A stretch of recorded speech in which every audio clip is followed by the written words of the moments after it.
بسم اللہ الرحمن الرحیم۔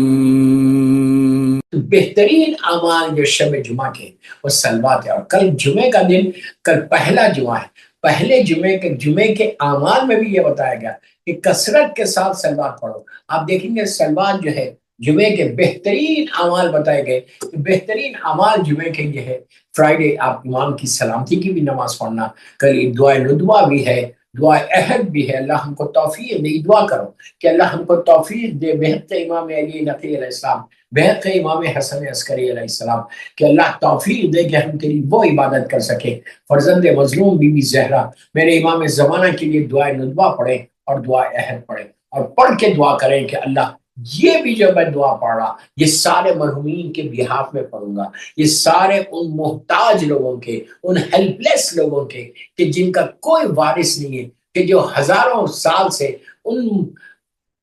مٹی کے نیچے، منو خاک کے نیچے کوئی ایصال ثواب کرنے والا نہیں ہے، لیکن وہ امام کا چاہنے والا تھا۔ تو ہم اس کو، اس کے بہاف میں ہم نے دعائے ندوہ پڑھی۔ امام کی ایک نظر کرم فرزند زہرا اگر اس کے اوپر پڑ جائے، ان خبروں پہ پڑ جائے، ان خبرستانوں میں پڑ جائے، تو آپ کو اس سے زیادہ فائدہ کیا ہوگا؟ آپ نے غور بھی کیا کہ جب بھی ہم صلوات پڑھتے ہیں، جب بھی ہم فاتحہ پڑھتے ہیں قبرستان میں جا کے، گریو یارڈ میں جا کے، تو پہلے الحم کا سورہ نہیں پڑھتے، پہلے صلوات پڑھتے، اس کے بعد سورہ الحم پڑھتے، پھر سورہ توحید پڑھتے، پھر جو ہے صلوات پڑھتے اور دعا کرتے۔ تو یہ دونوں قرآن کے سوروں کے بیچ میں پہلے اور آخر میں صلوات اسی لیے پڑھی جاتی ہے، اللہم صلی علی محمد وآل محمد وعجل فرجہم، کہ صلوات کی برکت سے یہ سورہ اللہ کی بارگاہ میں پہنچے اور اس کا ثواب ان مرحومین کو پہنچے۔ دوستو اگر اندازہ ہو جائے آج ہم زندہ ہیں، آج ہمارے ہاتھ و پیر میں الحمدللہ طاقت ہے، ہم بات کر سک رہے ہیں، ہم بول سک رہے ہیں، لیکن کل کیا ہونے والا ہے وی ڈونٹ نو، کل کیا ہوگا وی ڈونٹ نو، وہاں جانے کے بعد کیا ہوگا کا اندازہ نہیں، ہم سوچ بھی نہیں سکتے۔ اس وقت تم یاد کرو گے، آج تم کو احساس نہیں ہے،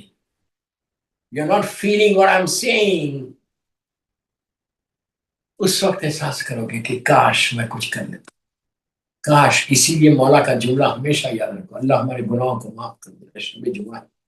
امام علی علیہ السلام کی سینگ ہے کہ جب آخری وقت آتا، لاسٹ بالکل تمہارا جانے کا ٹائم آتا، ملک الموت تمہارے سامنے آتا اور پوری زندگی کا اعمال نامہ تمہارے سامنے آ گیا، پوری زندگی کا اعمال نامہ، اس اعمال نامے میں یہ پتہ چل رہا تم کو کہ یہ نیکیاں ہیں اور یہ گناہ، میری نیکیاں کم ہیں اور گناہ زیادہ ہیں، یہ نیکیاں اتنی کم ہیں کہ گناہ اتنے بڑے ہوئے ہیں، اور بالکل آخری لمحہ ہے۔ تو اس وقت میرا مولا کے جملے ہے کہ انسان اپنے اعمال نامے کو دیکھ کر اپنی زبان کو اپنے دانتوں سے ایسا کاٹتا ہے، کاٹ کے کہتا ہے what I have done in my life, what I have done in my life۔ اب کوئی موقع نہیں، ملک الموت سامنے ہے، وہ روح لے کے چلا جائے گا۔ وہ وقت آنے سے پہلے اللہم اغفر للمؤمنین والمؤمنات ومحبان علی، وہ وقت آنے سے پہلے دعا کرتے رہو، وہ وقت آنے سے پہلے اپنے آپ کو اتنا مضبوط کر لو کہ جب وہ وقت آئے کہ تمہارے اعمال نامہ تمہارے سامنے ہو، اور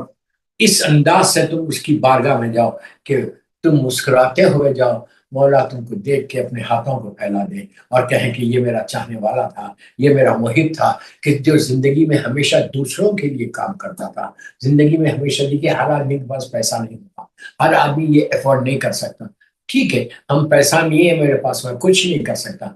لیکن زبان سے تو کر سکتا، زبان سے تو کر سکتا، مومنین کے لیے، محبان آل محمد کے لیے، چاہنے والوں کے لیے میں زبان سے تو کر سکتا۔ ہر چیز تو پیسہ نہیں، اسلام صرف پیسے والوں کا مذہب نہیں، اس میں زیادہ ثواب ہے،